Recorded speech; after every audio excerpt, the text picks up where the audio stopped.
Welcome to The Vocal Truth. I'm your host, Chris Ramos, and I want to thank you for being here today because this is the beginning of something real. This is the beginning of something raw and something necessary. This show is about cutting through the noise. No talking points. Getting to the heart of the conversation and discussing the issues that matter. Whether it's politics, culture, relationships, or the issues that we discuss every single day, but we just don't speak up about it. On The Vocal Truth, you can expect honesty, perspective, and a willingness to go where others won't. Some episodes might challenge you. Some episodes might make you laugh. Some episodes might make you rethink the things that you thought you knew. Now say that 10 times fast. Thank you for tuning in. And thank you for giving me your time and your energy. But most importantly, thank you for giving me your trust. I will be here releasing an episode every single week. And I hope you will join me every single week. The Vocal Truth starts right now. Hey, what's going on, everybody? And welcome to The Vocal Truth. I am your host, Chris Ramos. And thank you guys for being here. This is episode number 1. This is my very first episode. And as you guys can see from the title, the first thing that I want to discuss is what I call the disturbing rise of pedophile acceptance. And a lot of people will say, well, isn't the act of pedophilia the worst thing that could possibly be done? You know, sleeping with underage girls and boys in a lot of cases. The sexual abuse, period. That's horrible. But to me, do you know what's more horrible than that? The acceptance of the people around the person that's committing these crimes. Allowing it to happen. To me, those people are just as guilty as the predator, the dog, the lowlife that's actually doing it. So, why does this conversation matter? This conversation matters because history has shown us and taught us the irreparable harm that can be inflicted when the majority chooses to accept the reprehensible. I'm going to read that again. I'm not going to do the Dr. Umar, but I am going to read it twice. This conversation matters because history has shown us and taught us the irreparable harm that can be inflicted when the majority chooses to accept the reprehensible. That's how I feel about it. That's why I wrote that. I mean that. We all say, okay, this pedophile has done this. This is bad. To me, yes, it's bad. But the people who allow it to happen is worse. It's worse. I'll just give you an example before I jump right in. There was this case where the mother was selling her daughter. I believe this baby was under 10 years old. And then this guy ended up killing her daughter. Horrible story. Tragic story. I hate what happened to that little girl. But when I found out that the mother was doing it, that's what actually started to make me think. It wasn't just the guy sleeping with the little girl who was a monster. The mother is too, because she allowed it, she accepted it to continue.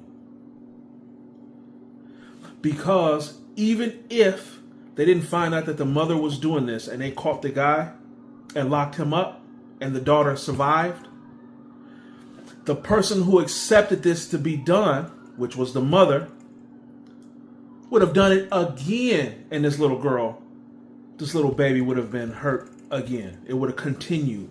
That's why I want to discuss this topic about acceptance. People who accept this pedophilia out here. So I'm going to jump right into it. There, I have a list of names. I'm not going to get too deep. We all know these stories. We've all heard about it. So I'm not going to go too deep into their background, and then plus you can do some research also. But I was just doing a little digging. So the first person I'm going to start with is Jeffrey Epstein. And the reason I'm starting with Jeffrey Epstein is because that's the big story right now. We all know the The allegations that the allegations that's going on right now out of the White House, that there's this list, and Donald Trump may be on the list. Donald Trump might not be on the list. A lot of high-end people are on this, high-value people were on this list, and or visited that Epstein Island, and they're trying to keep that protected. But what I want to talk about is just a few things that I didn't know about Jeffrey Epstein that you might have not known either. But doing some research, I found out that starting in 1974, Jeffrey Epstein was actually a teacher, a private school teacher in New York, from 1974 to 1976, I believe it was. And what's so funny about that situation is that he didn't even have the credentials to work as a teacher, but he was hired anyway. So speaking of DEI, right? And in his tenure, that 2 years that he was working there, 2 to 3 years he's there,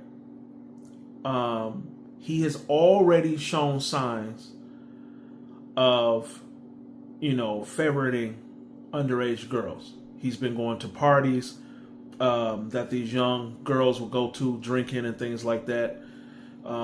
So he was showing them too much attention, and people started to notice. Okay, it doesn't just stop with Epstein and Ghislaine Maxwell.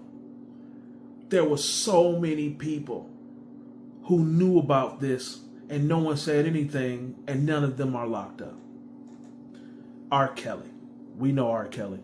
Family members, your former tour manager, numerous women who all claim that you abused them. Yeah. Are you saying everybody in that documentary was not telling the truth about you? Everybody?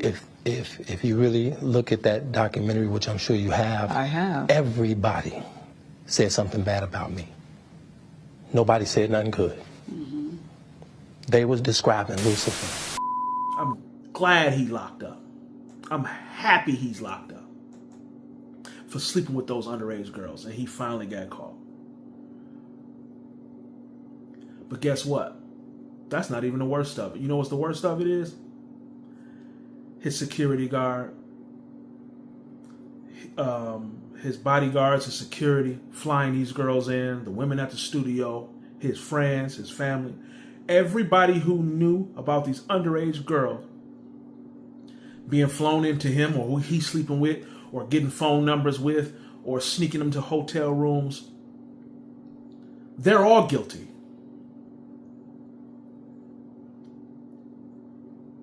Just as guilty as he is. Here's the problem I have. Not all, the fans. I was a fan of R. Kelly.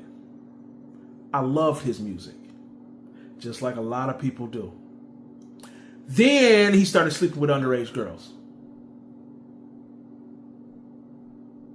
I don't support nothing he does.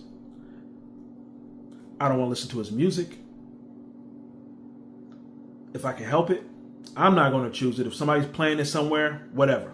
I can't break their audio system. I would like to. But what I'm talking about is the fans who say, I don't care what he did because I like his music. Y'all pedophiles. Y'all monsters. Y'all just as sick as he is. That's my opinion. Maybe I should do a disclaimer first. That's my opinion of the matter. If you accept this grown man sleeping with these underage girls because you like the two-step in the club, you got a problem. You got a serious problem.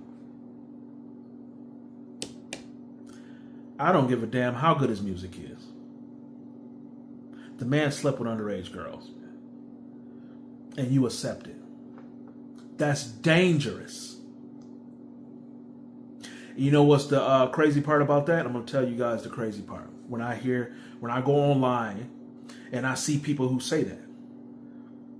I'm going to support R. Kelly anyway. Free R. Kelly. Free R. Kelly. Right? We don't care what he did. I still love that man. I still love that music. Right? You know what I do? I go under those people's comments And then I write, I ask them first, and I'll say, you support R. Kelly even though he slept with underage girls simply because he can sing? They say, yeah, that's their guy. They 100% behind R. Kelly. I say, cool. Then I ask them, I say, well, do you have any 14-year-old or 15-year-old nieces? Information that I can get so I can write to them in their inboxes or their DMs. You know what they write there? They call me a pedophile then, right? They get so upset. What you angry for? I can sing. Now it's different. That's what I'm trying to understand. Why do people accept that crazy behavior from somebody who's famous or well known? Maybe it's because it's not close to home. Because that's what I was trying to prove. If it was close to home, you have an issue with it. But I guess because it's over there and this person can sing and dance and all that old nonsense, it's okay for you to accept it. It's insane what people is doing and what they're accepting. The Catholic Church, we've all heard about that. We've all known about that. That's the OG of child pedophilia, molestation, and abuse and everything else. Tonight, and this is a big one. It's the largest settlement ever from the Roman Catholic Church for alleged child sex abuse. The Archdiocese of Los Angeles has agreed to pay out, and listen to this number, $880 million to more than 1,300 people. Nancy Chen is here with the story. Nancy, you're right. This is a big deal. It is. Good morning to you, Gail. This settlement could be the final chapter and what has now become a landmark battle of child sex abuse claims dating back decades. It's on behalf of more than 1,300 victims who say they suffered abuse by local Catholic priests and comes after months of negotiations with the Archdiocese. More than 300 priests have been accused in legal documents and public records of sexually abusing minors. The Archdiocese had previously paid $740 million in various settlements, bringing this total payout to more than $1.5 billion. They got it down to a science. Not only do they get caught and convicted, not even convicted. A lot of the cases, when they get caught, what was happening is, a lot of you might know, is that they will take that cardinal or that priest or that whoever he is in the Catholic Church, Archdiocese, whoever, and they will move them to another church. And guess what happens when they get to the other church? Guess what happens? What'd you say? Yeah, they touch another boy. They sleep with another underage kid. And guess what happens when they get caught there? Yeah, they get moved around again. So when they catch these preachers and they finally convict them or they lock them up, why does it stop there? That's the conversation I want to have with everyone, with you guys that are listening and watching. I want you guys to comment how you feel about these stories, but not just the crime itself. Why do you believe that people who say they're against it, they don't condone it, they hate everything about it, but yet they accept it when it's somebody they like? You had the whole Republican Party rallying around Matt Gaetz. All the allegations that he faced, rallied around him, protected him, made sure he was good. On former Representative Matt Gaetz, and it reveals evidence that he paid thousands for sex and drugs. Mike Emanuel reports. Was indeed the honor of my professional life. Former Florida Congressman Matt Gaetz looking back fondly over the weekend on his nomination to be President-elect Donald Trump's Attorney General. But some things don't go according to plan. Gaetz' nomination was derailed by allegations of misconduct, claims now supported by the House Ethics Committee. In a report released Monday, the panel accuses Gaetz of, quote, regularly paying for sex. including with a 17-year-old girl, along with buying and using illegal drugs, all while serving in Congress. Okay. They don't care about that. That's their guy. If Donald Trump was on tape, a lot of stuff he's done was on tape and audio, and they still don't care. So what's the point of even saying this? But even if Donald Trump was on the Epstein list in a video in his house doing a two-step with underage girls, they say it was AI, fake news, or they simply don't care. Why is that happening? That's disturbing to me. We know what happens when the majority of people in a society all agree and accept outrageous and egregious behavior. Slavery. All you needed was the majority. They all said it was okay. Everything's okay. You got all the people who agreed that the Catholic Church is still good. Even with that going on, it's still people people are still claiming to be Catholics. And of course everybody's going to say Christians do this, Christians do that, Muslims that. We're not talking about that though. I'm talking about the acceptance of these criminal acts with children. That's what I'm talking about. We can always jump down and go through all these rabbit holes, but that's not what we're talking about. Why do you accept it? Why every time you hear something about R. Kelly is free R. Kelly when you know what he's done? So many people. What was that doctor, Nassar, in the Olympics? Okay, so that's an interesting topic for me too, because I had a lot to say at that time when I found out. I was pissed when I found out this doctor was touching these Olympians, these girls, these underage girls, in his physicals and things like that. Pissed me off. But guess what? That wasn't the worst part. Y'all like, damn, how can this not be the worst part? That's not the worst part. You know what the worst part is? If you know what the theme of the show is, you would know. These girls told people. But the parents, friends, family,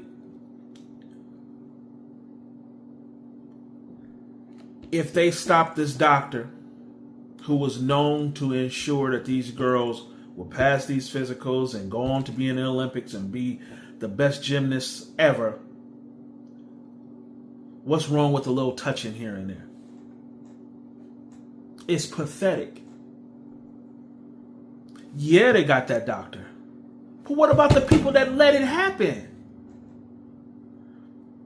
We don't never go deep enough in these issues. We're just okay with, we caught the person. The person is off the streets, we got him. That's not good enough. And it's not good enough to me. It shouldn't be good enough to you. All of them should have been locked up. And speaking of parents, what everybody say, those who don't agree with what R. Kelly did and don't support R. Kelly. Where were the parents? And the parents knew, right? I heard that so many times. Y'all probably heard that all the time. The parents knew. You're going to send your little 14-year-old, 15-year-old down to Chicago or Atlanta, wherever R. Kelly was at the time, along with this man, knowing how he was and who he was, and after allegations, for money and fame. Lock them up too. Especially if they knew. It's one thing if you don't know. You send your child to a daycare center. Those workers abuse your child. in any manner, physical, hitting them, whatever the case is, right? Okay.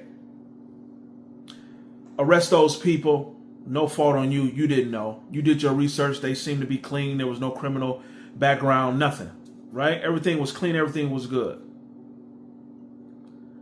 Now let's add to that. You heard that at that daycare, there was 10 allegations of child abuse at that daycare. And guess what you do? You send your kid, your child, to that daycare. Guess what should happen to you?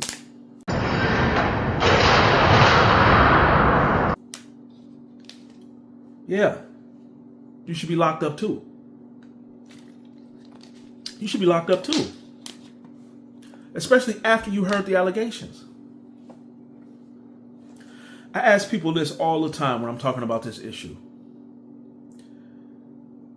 Would they send their child to a school or to a daycare center if it's the top school in the area, top school, number one school in their city? The teacher there is well known, received so many awards. All the kids love this teacher.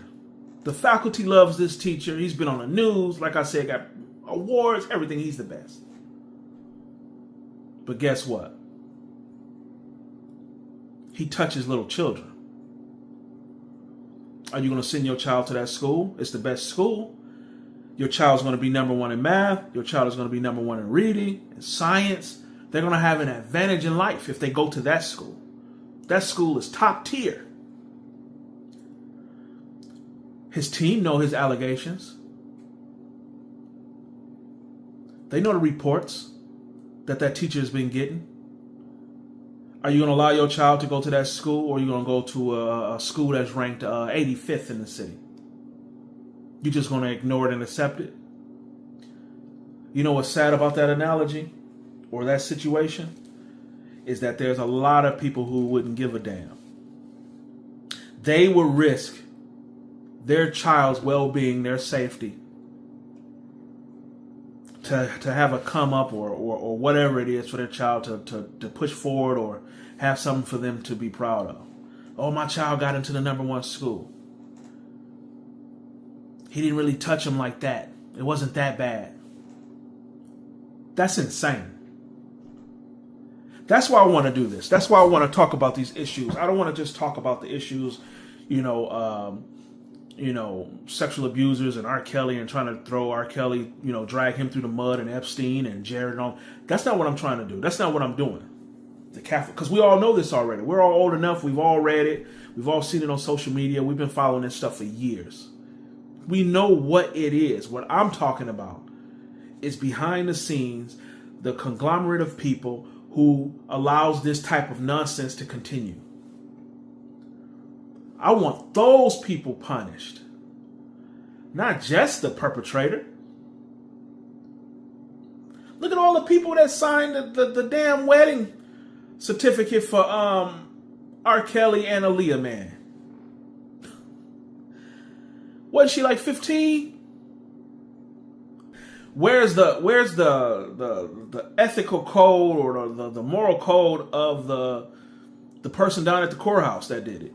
Because I'm sure I'm trying to remember. I can't think right off the top of my head if they had a big wedding or not. I think it was a courthouse, if I remember right, or in Vegas or something like that. I just can't remember off the top of my head. Everybody who did that, everybody that signed it and said yeah, knowing she's 15, man. Come on, man.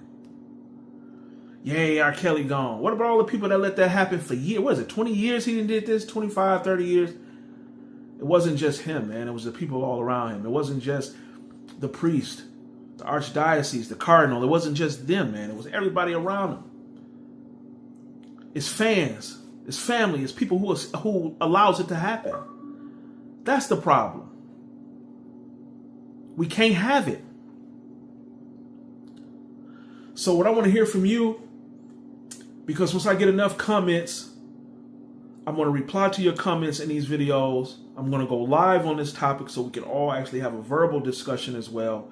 That's what I want to try to do. I want to come to you every week with a different episode that we can discuss. I'll do it just like this. My thoughts, my opinions on the subject.